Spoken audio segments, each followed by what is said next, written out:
ఎవడన్నా అక్కడ చంద్రబాబు నాయుడు గురించి తుచ్చు మనం మాట అంటే ఎంత మాట్లాడేసామని వీళ్ళు చూడు ఊర్లో చచ్చిపోతే గొల్లెడతారు, అలా తయారైపోతారు.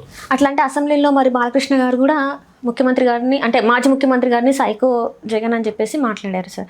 అది కూడా తప్పే కదా సార్? తప్పే.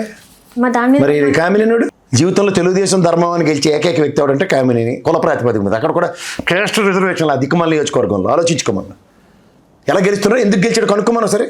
కేవలం కుల ప్రాతిపదిక మీద చంద్రబాబు నాయుడు అత్యంత గెలిచేస్తారు. గెలిచి ఇష్టంలో మాట్లాడు అసెంబ్లీలో, మళ్ళీ తూచి వెనక్కి తీసుకుంటాను. అలా మాడకూడదట. ఏం తెలవదా? పెద్దల సభలు ఎలా ఉండాలో, ఎలా మాట్లాడాలో, ఎలా బిహేవ్ చేయాలో తెలియదు అంటే ఇంకా వాళ్ళు చేసేస్తే మాత్రం పంచమహాపాతకాలు చేసేసినట్టు చెప్తారు. ఇంకా మేమేం నేర్చుకుంటాం సార్? మా లాంటి వాళ్ళు ఒకవేళ మీరు చూస్తే కళ్ళు పోతాయి. అంతే, నేర్చుకోకర్లేదు. దాంట్లో నేర్చుకునేది ఏం లేదు. ఎప్పుడైతే రాజకీయం వ్యాపారంతో ముడిపడిపోయిందో మనకు అనవసరం అనుకోలేదు. అంతకన్నా ఇంకేం లేదు. ఇంక ఈ లడ్డు వ్యవహారం ఇంకా కొనసాగుతుంది. ఇంకా కొన్నాళ్ళు వాళ్ళకేం నరేంద్ర మోడీ కొత్త టాస్క్ ఇచ్చేదాకా వాళ్ళకి ఏం ఉండదు. కొత్త టాస్క్ ఎవడైనా సార్ నిజంగానే బీజేపీ అక్కడ కూటమిలో ఉంది. బీజేపీ ఎందుకు దీని మీద ఇంత మౌనం వ్యవహరిస్తుంది సార్? మౌనంగా ఎందుకు వ్యవహరిస్తుంది దీని మీద? అసలు హిందూ ధర్మం, సనాతన ధర్మం అని మాట్లాడేదే బీజేపీ. మరి బీజేపీ ఎందుకు ఇందులో ఇన్వాల్వ్ ఇంతవరకు అవ్వలేదు? ఎందుకు అవుతుంది వాళ్ళకి తెలుసు కదా, నిజాలు తెలుసు కదా. ఇప్పుడు కల్తీ లడ్డులు జరిగాయని చెప్పి అబద్ధాలు చెప్తున్నాడు పవన్ కళ్యాణ్.